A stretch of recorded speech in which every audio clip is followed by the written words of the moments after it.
ഇന്ധനം വലിയ തോതിൽ പാകിസ്ഥാനിലേക്ക് കള്ളക്കടത്ത് നടത്തുന്നതായി പാകിസ്ഥാനിലെ വ്യാപാരികളും ഗതാഗത മേഖലയിലുള്ളവരും പറയുന്നു. ദിവസേന കുറഞ്ഞത് 60 ലക്ഷം ലിറ്റർ പെട്രോളും ഡീസലും അതിർത്തി വഴി പാകിസ്ഥാനിലെത്തുന്നുവെന്നാണ് റിപ്പോർട്ടുകൾ. അമേരിക്ക ഇറാനുമേൽ ഏർപ്പെടുത്തിയിരിക്കുന്ന കടുത്ത സാമ്പത്തിക ഉപരോധങ്ങൾ നിലനിൽക്കുന്നതിനിടെയാണ് ഈ കള്ളക്കടത്ത് നടക്കുന്നത്. യുദ്ധവും സാമ്പത്തിക പ്രതിസന്ധിയും കാരണം വലിയ ബുദ്ധിമുട്ടുകൾ നേരിടുന്ന പാകിസ്ഥാന് ഈ വില കുറഞ്ഞ ഇറാനിയൻ ഇന്ധനം ഒരു വലിയ ആശ്വാസമായി മാറിയിരിക്കുകയാണ്. മറുവശത്ത് എണ്ണ കയറ്റുമതി തടസ്സപ്പെട്ട ഇറാനും ഇതിലൂടെ വരുമാനം കണ്ടെത്തുകയാണ്. അമേരിക്കയുടെ ഉപരോധങ്ങളും മിഡിൽ ഈസ്റ്റിലെ സംഘർഷങ്ങളും കാരണം ഇറാന്റെ സാമ്പത്തിക സ്ഥിതി ഏറെ മോശമായ സാഹചര്യത്തിലാണ് ഈ അനധികൃത വ്യാപാരം ശക്തമാക്കുന്നത്. ഇറാനും പാകിസ്ഥാനും തമ്മിലുള്ള അതിർത്തി വളരെ നീളമുള്ളതാണ്. ഏകദേശം 900 കിലോമീറ്ററോളം വ്യാപിച്ചു കിടക്കുന്ന ഈ അതിർത്തിയിൽ പല ഭാഗങ്ങളിലും സുരക്ഷാ പരിശോധന കുറവാണെന്നാണ് പറയപ്പെടുന്നത്. ഇതാണ് ഇന്ധന കള്ളക്കടത്തിന് എളുപ്പമാകുന്നത്. 2013 മുതലാണ് ഇറാനിൽ നിന്ന് പാകിസ്ഥാനിലേക്ക് ഇന്ധന കള്ളക്കടത്ത് വ്യാപകമായതെന്ന് വിദഗ്ധർ പറയുന്നു.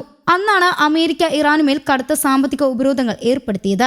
അതിനുശേഷം ഔദ്യോഗികമായി എണ്ണ വിൽക്കാൻ ബുദ്ധിമുട്ട് നേരിട്ട ഇറാൻ വിവിധ അനൌപചാരിക മാർഗങ്ങൾ വഴി ഇന്ധനം വിൽക്കാൻ തുടങ്ങി. ഇപ്പോൾ നടന്നുകൊണ്ടിരിക്കുന്ന യുദ്ധ സാഹചര്യങ്ങൾക്ക് ശേഷം ഈ കള്ളക്കടത്ത് വീണ്ടും വലിയ തോതിൽ വർദ്ധിച്ചതായാണ് റിപ്പോർട്ടുകൾ. പ്രത്യേകിച്ച് അമേരിക്കയും ഇസ്രായേലും ചേർന്ന് നടത്തിയ ബോംബാക്രമണങ്ങൾക്ക് ശേഷം ഇറാനിലെ പല വ്യാവസായിക മേഖലകളും അടിസ്ഥാന സൗകര്യങ്ങളും തകർന്നതോടെ രാജ്യത്തിന് സാമ്പത്തിക സമ്മർദ്ദം കൂടിയിട്ടുണ്ട്.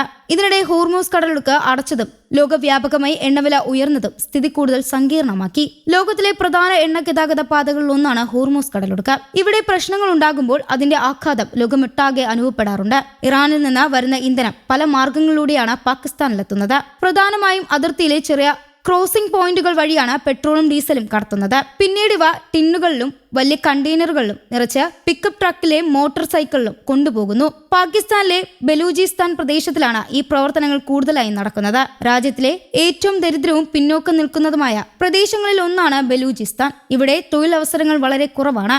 അതുകൊണ്ട് തന്നെ അതിർത്തി പ്രദേശങ്ങളിലെ പലർക്കും ഇന്ധന കള്ളക്കടത്ത് ഒരു പ്രധാന വരുമാന മാർഗമായി മാറിയിരിക്കുകയാണ്. ബലൂചിസ്ഥാനിലെ ഒരു പത്രപ്രവർത്തകൻ പറയുന്നതനുസരിച്ച് ഓരോ വലിയ കാനിസ്റ്ററുകളിലും ഏകദേശം 60 ലിറ്റർ വരെ ഇന്ധനം നിറയ്ക്കാൻ കഴിയും. ഒരു പിക്കപ്പ് വാഹനത്തിൽ ഏകദേശം 30 കാനിസ്റ്ററുകൾ വരെ കൊണ്ടുപോകാനാകും. അതായത് ഒരു വാഹനത്തിൽ മാത്രം ഏകദേശം 1800 ലിറ്റർ ഇന്ധനം കടത്താൻ സാധിക്കും. ഇതിനു പുറമെ ചെറിയ ബോട്ടുകൾ വഴിയും ഇന്ധനം കടത്തുന്നുണ്ടെന്നാണ് റിപ്പോർട്ടുകൾ. ഇറാനിൽ നിന്ന് കടൽ മാർഗം പാകിസ്ഥാനിലെ ഗ്വാദർ തുറമുഖത്തിലേക്കാണ് ഇത് എത്തിക്കുന്നത്. എന്നാൽ അമേരിക്കയുടെ നാവിക ഉപരോധം കാരണം കടൽ വഴിയുള്ള കള്ളക്കടത്ത് എത്രത്തോളം ബാധിച്ചിട്ടുണ്ടെന്ന് വ്യക്തമല്ല. 2024 പുറത്തുവന്ന ഒരു രഹസ്യാന്വേഷണ റിപ്പോർട്ടിൽ വലിയ വിവരങ്ങളാണ് പുറത്തുവന്നത്. ഓരോ വർഷവും $1 ബില്യൺ വിലമതിക്കുന്ന പെട്രോളും ഡീസലും ഇറാനിൽ നിന്ന് പാകിസ്ഥാനിലേക്ക് കടത്തുന്നുണ്ടെന്നാണ് റിപ്പോർട്ടുകൾ പറയുന്നത്. ദിവസേന ഏകദേശം 60 ലക്ഷം ലിറ്റർ ഇന്ധനം പാകിസ്ഥാനിൽ എത്തുന്നുണ്ടെന്നും അത് രാജ്യത്തിന്റെ ആകെ ഉപയോഗത്തിന്റെ വലിയൊരു ഭാഗമാണെന്നും റിപ്പോർട്ട് പറയുന്നു. ഈ കള്ളക്കടത്തിന് ദിവസേന ഏകദേശം 2000 വാഹനങ്ങളും 1300 ബോട്ടുകളും ഉപയോഗിക്കുന്നതായും കണ്ടെത്തിയിരുന്നു.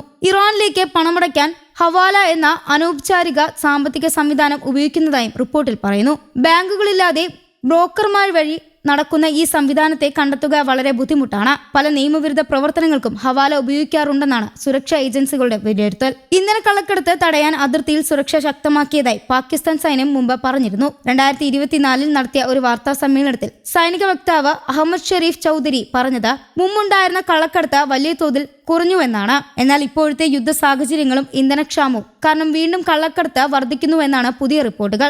അതിർത്തിയിലെ ഓരോ ക്രോസിംഗ് പോയിന്റിലൂടെയും ദിവസേന 100 കണക്കിന് വാഹനങ്ങൾ കടന്നു പോകുന്നതായി പ്രാദേശിക വ്യാപാരികൾ പറയുന്നു. ബലൂചിസ്ഥാനിലെ വിശകലന വിദഗ്ധർ പറയുന്നത് മുമ്പാഴ്ചകളിൽ കുറച്ചു ദിവസങ്ങൾ മാത്രമാണ് ഈ കള്ളക്കടത്ത് നടന്നിരുന്നുവെങ്കിൽ ഇപ്പോൾ എല്ലാ ദിവസവും ഇത് സജീവമാണെന്നാണ്. ആവശ്യകത കൂടിയതോടെ ഡീലർമാരും കൂടുതൽ സജീവമായിരിക്കുകയാണ്. പാകിസ്ഥാനിലെ സാധാരണ ജനങ്ങൾക്ക് ഇന്ധനവില കുത്തനെ ഉയരുന്നത് വലിയ ബുദ്ധിമുട്ടാണ് സൃഷ്ടിച്ചിരിക്കുന്നത്. കഴിഞ്ഞ മാസങ്ങളിൽ ഇന്ധനവില വലിയ തോതിൽ ഉയർന്നിട്ടുണ്ട്. ഈ സാഹചര്യത്തിൽ കുറഞ്ഞ വിലയ്ക്ക് ലഭിക്കുന്ന ഇറാനിയൻ ഇന്ധനം പലർക്കും ആശ്രയമായി മാറിയിരിക്കുകയാണ്. പ്രാദേശിക ഭരണകൂടങ്ങളും ചിലപ്പോൾ ഈ കള്ളക്കടത്തിനെതിരെ ശക്തമായ നടപടി എടുക്കുന്നില്ല എന്ന ആരോപണവുമുണ്ട്. അതിർത്തി പ്രദേശങ്ങളിലെ ജനങ്ങളുടെ ഉപജീവന മാർഗം സംരക്ഷിക്കാനാണ് പലപ്പോഴും അധികാരികൾ കണ്ണടയ്ക്കുന്നത് എന്നാണ് പ്രാദേശിക മാധ്യമപ്രവർത്തകർ പറയുന്നത്. അതേസമയം അമേരിക്ക ഈ വിഷയത്തിൽ പാകിസ്ഥാന് മേൽ കൂടുതൽ സമ്മർദ്ദം ചെലുത്താൻ സാധ്യത ഉണ്ടെന്നാണ് വിദഗ്ധർ പറയുന്നത്. ഇറാനെ സാമ്പത്തികമായി ഒറ്റപ്പെടുത്താനുള്ള അമേരിക്കയുടെ ശ്രമങ്ങൾക്കിടെ ഈ കള്ളക്കടത്ത് വലിയ വെല്ലുവിളിയായാണ് കണക്കാക്കപ്പെടുന്നത്. എന്നാൽ പാകിസ്ഥാൻ അതിർത്തിയുടെ വലിപ്പവും സുരക്ഷാ പ്രശ്നങ്ങളും ചൂണ്ടിക്കാട്ടി ഈ വിഷയം വിശദീകരിക്കാനാണ് സാധ്യത. നീളമേറിയ അതിർത്തിയും സുരക്ഷാക്കുറവും കാരണം പൂർണ്ണമായി കള്ളക്കടത്ത് തടയുക എളുപ്പമല്ല എന്നാണ് പാകിസ്ഥാന്റെ വാദം. News desk Kerala Kaumudi.